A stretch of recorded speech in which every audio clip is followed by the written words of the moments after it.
সিদ্ধান্ত নিয়েছেন।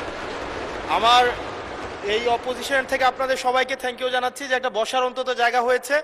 আমরা লজ্জায় একটা কথা বলি না, এখন এই পার্লামেন্টের সেকেন্ড মোস্ট জুনিয়র হিসেবে একটা কথা বলছি মানে আপনাদেরকে, সেটা হচ্ছে যে আমাদের একটা ইউনো মহোদয়ের একটা গাড়ি থাকে, উপজেলা চেয়ারম্যানের একটা গাড়ি থাকে, আমরা ভাড়ায় গাড়ি চালাইতে হয়।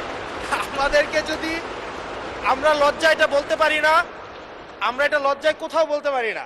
এখন আমাদেরকে যদি একটা বসার ব্যবস্থা করে দিছে, এখন মানুষের কাছে যাওয়ার জন্য যদি একটা গাড়ির ব্যবস্থা করে দেয় তাইলে আমাদের জন্য একটু সুবিধা হয়, মানুষের কাছে একটু যাইতে পারি। মাননীয় স্বরাষ্ট্রমন্ত্রী কিছু বলতে চান? স্পিকার, মাননীয় স্পিকার, আপনাকে ধন্যবাদ।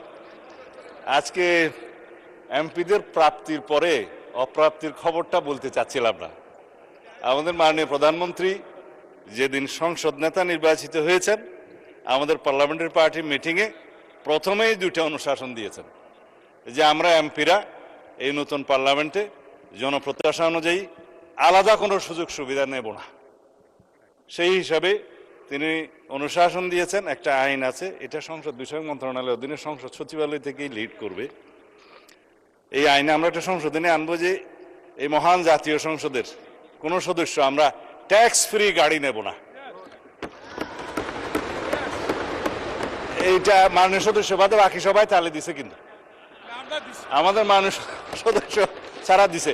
তবে সংসদ সদস্যগণ নয়, শুধু বাংলাদেশের এই সরকারের সমস্ত মন্ত্রী, সরকারি কর্মকর্তা যারা গাড়ি পায়, তেল পায়, সেটা আমরা ক্যাবিনেটে একটা ডিসিশন নিই। ইতিপূর্বে আপনারা নিশ্চয়ই নিউজ পেপারে দেখেছেন, এই ক্রাইসিসের সময় শতকরা 30% তেলের বরাদ্দ আমরা কমিয়ে দিয়েছি এবং কৃচ্ছ্রতা সাধনের উদ্দেশ্যে সরকারি কর্মকর্তাদের আপাতত লোন সুবিধা যেগুলো আছে সেটাও কাটিল করা হয়েছে ফর দি টাইম বিং।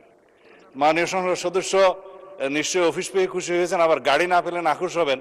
তো সেই জন্য কিভাবে কি করা যায় সংসদ সদস্যদের যানবাহনের ব্যবস্থা, সেটা আলাদাভাবে আলাপ আলোচনা করে সরকারি দল বিরোধী দল একটা বিহিত ব্যবস্থা করার জন্য আমি মাননীয় প্রধানমন্ত্রীকে অনুরোধ জানাচ্ছি। ধন্যবাদ মাননীয় স্পিকার। আমি আজকে ধন্যবাদ দিতে দাঁড়ালাম, কারণ বিরোধী দলেরই একজন সদস্য তিনি এই দাবিটা সামনে এনেছিলেন। ট্রেজারি বেঞ্চ থেকে এটাকে কগনিজেন্সে নিয়ে বাস্তবায়নের উদ্যোগ নেওয়ার জন্য আমি ধন্যবাদ জানাই। তবে একটা কথা আছে যে ছোটদেরকে কখনো না বলতে নাই, তাদের আবদারে সবসময় হা বলতে হয়।